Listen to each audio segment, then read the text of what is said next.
Hello, and welcome to the Sugar Bell Review, a program dedicated to learning about the people, places, and policies that make up the Bellbrook-Sugarcreek community. Thank you so much for joining us this evening. Tonight we have with us Kim McCarthy. She is running for the state representative of District 73, so our district, and you are running under the Democratic ticket, correct? Correct. All right. Well, let's start with a little bit more about getting to know you first before we get into anything political. So how long have you been in the area? Well, I've been in Greene County since 1996. Okay. You may detect an accent. It's normally the first thing that people ask me about. I'm from Australia originally, and yeah, immigrated here about 25 years ago when I married someone from Xenia. Okay. So, yeah. I have to ask. How did you meet somebody from Xenia, Ohio? Right.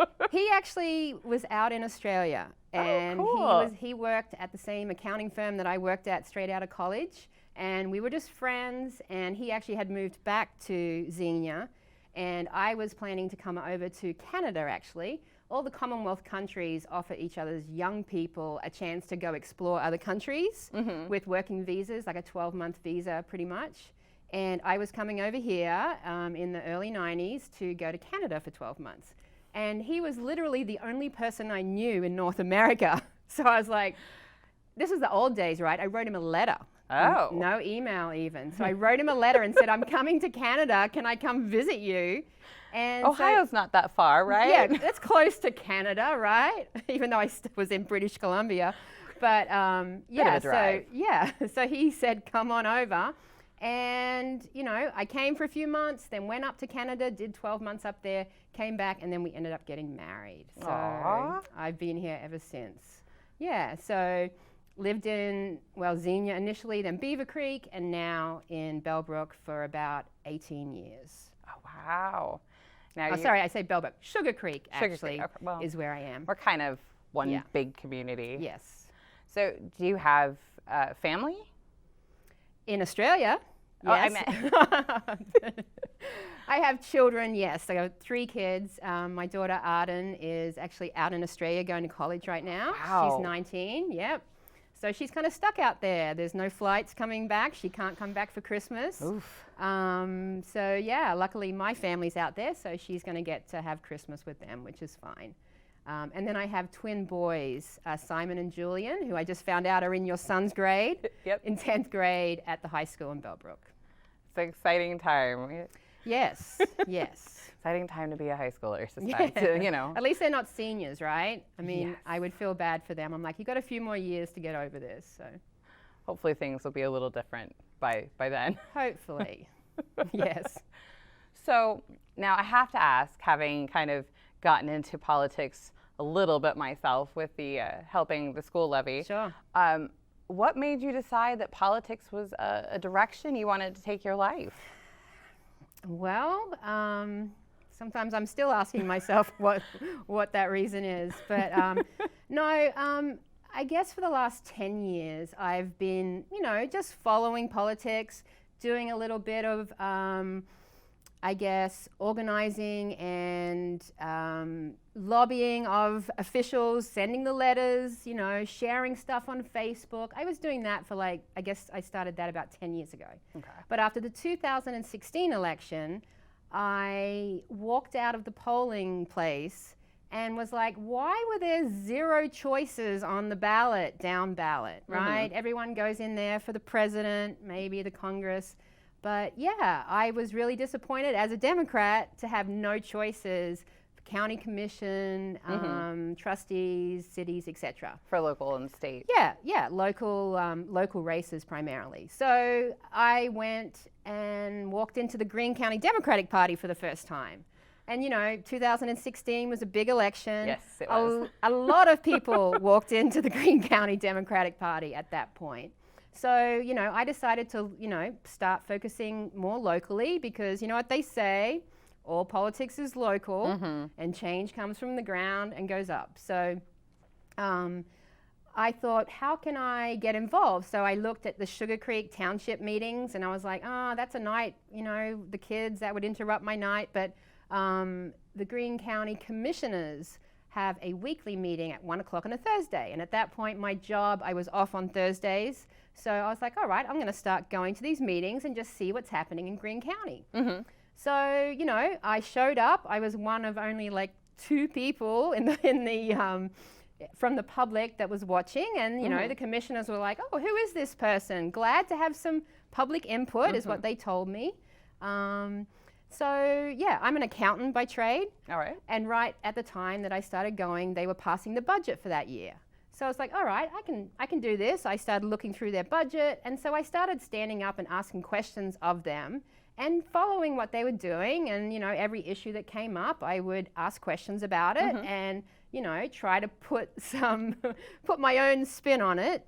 And it didn't take very long for them to get sick of me, let's just say. And it didn't take much longer after that for one of them to say, if you don't like what we're doing, maybe you should run for office yourself. Which obviously, as a taxpayer, that's a pretty insulting thing to have said to you. Didn't want to answer my questions, which was a legitimate question. But yeah, so I thought to myself, maybe I should. Why not? Yeah. But, you know, at that county level, so, you know, the county government is really just a distributor of taxes, right? They get money from the state and then they distribute it out to cities, townships, etc. There was a lot of talk about the local government fund that had been cut in half over the last decade and what the county was having to do to make up for that shortfall. So that was when I started looking towards the state and realizing that the state was actually the entity that was in charge of all of this money. And then I looked to our current state representative. And when I did that, I just found someone who I didn't feel represented me. I didn't see him advocating for our communities. I didn't see him standing up against these constant cuts that were going on. He just didn't seem to have a focus on making people's lives better. And it was at that point I felt really familiar with what I had been looking at and following. And I was like, well, I looked around. I was like, there's nobody else who's going to do this. So I said, why not? So that was in 2018. Okay. So I ran back then. And, you know, we did really well. You know, we shattered fundraising records. We actually went out into the community and talked about the issues that people faced. And that was something that hadn't happened in this district for a long time because, you know, we all know this district has been Republican. Traditionally, yes. Traditionally for like the last nearly 30 years. And the race takes place in the primary, right? There's a number of them who run. And then once they win that primary, they pretty much just stroll into the seat after that. Well, and if they don't have any Democratic contenders, there's nobody. And they've had contenders, but honestly, and no offense to anyone who's run before, nobody really thought they had a chance and nobody really tried, put up a decent campaign. And so our campaign was the first one to do that. We knocked on 15,000 doors. Wow. And yeah, it was brutal. It's a lot of COVID talking. has changed that this year. Yes. And there's part of me that's kind of grateful to not be out knocking on the doors because it's brutal. I like talking to people, but it was like 4 months of 6 nights a week, so it wore me out. A lot of lozenges. A lot of lozenges. And it was a hot summer. So so we spoke to people. We had people say to us, we have never had anyone knock on our door before. I heard so many harrowing stories of people that were really struggling, whether it was student debt, whether it was healthcare payments, whether it was the property taxes, because in that year, you know, Bellbrook, obviously we've had our levy going on, but in 18, Beaver Creek was going through the same thing. Okay, yeah. So that was the big conversation in Beaver Creek. And yeah, I just felt like public policy can change situations. Yeah. But it's just not being done. So yeah, so I did that and we got the highest score that any Democrat had gotten since the last person was in. And I figured this year, why not? I mean, it would be a waste to not build on that momentum. And there was so many wonderful people working with me. I felt I had an obligation to keep going because you're not going to win a race as an unknown person, basically the dark horse. in one election. It does help to have the name repeatedly out there. Yeah, and the experience, and so here I am again. So we know you're on the Democratic ticket, but most candidates tend to have sort of platforms and areas that they feel the strongest about supporting or changing. What are the areas that you're looking at hoping to change on a state level? Well, I just mentioned it before, right? And obviously this is a huge issue for our community, is the school funding. You know, everyone knows that this has been ruled unconstitutional to be funding our schools through property taxes. D-Rolf versus the state, correct? Sorry? D-Rolf versus the state? Yes, yes. And, you know, again, Ohio has been controlled by one party for decades, and when there's only one party in control, and I don't care which party it is, but one party having absolute power does not make for a very good democracy. And as a result, you know, this issue has not been dealt with. So that is one of my highest priorities for sure. You know, there's too many people who are being pushed out of our communities because, you know, I voted yes on the levy. I can afford to vote yes, but I understand the people who can't afford to have further increases. And with the state not funding the school and expecting the community to pay the cost of education. Right, right. And, you know, lower income, because District 73 isn't just Bellbrook. We have Fairborn, Beaver Creek, and Yellow Springs school districts as well. And, you know, Fairborn is a lower income school district. And so, you know, they suffer from the inequitable property tax or funding formula as well, just in a different way. So, you know, this formula has to work for our entire state. You know, we don't live in a bubble. We have to give kids a good education. And frankly, our budgets reflect our values, in my humble opinion.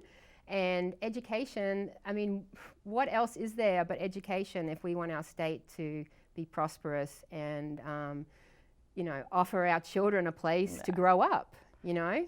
Well, an educated population tends to increase the overall GDP of an entire country. So, I'm assuming that same would hold true for a state. Absolutely. Yeah. So, you know, that's definitely my priority because it's, you know, it's tearing our community apart.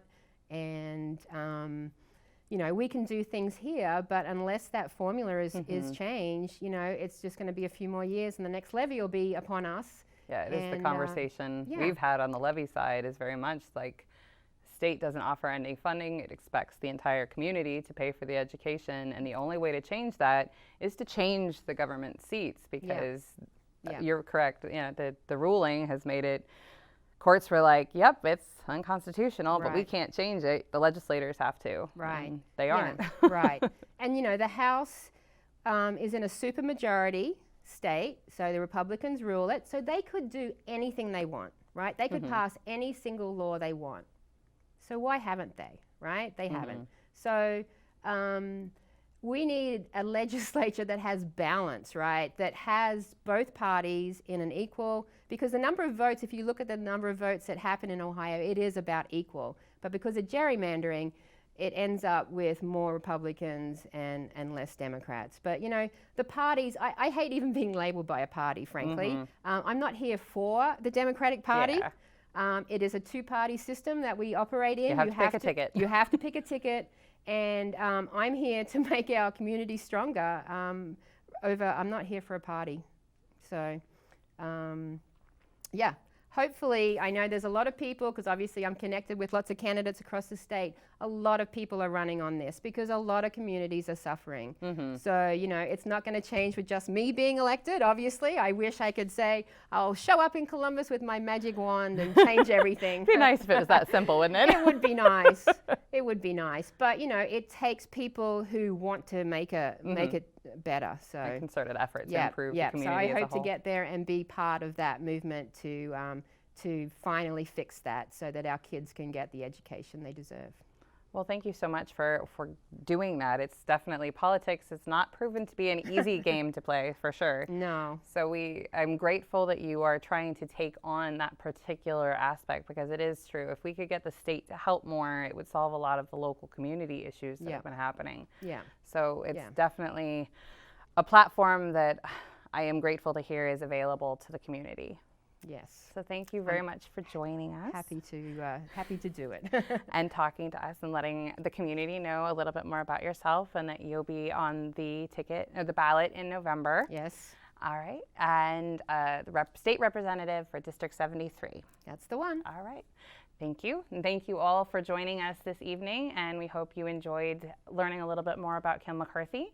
Join us next time. We are going to have Brian Lampton on to discuss his aspect of what he's running with. So thank you and have a great night.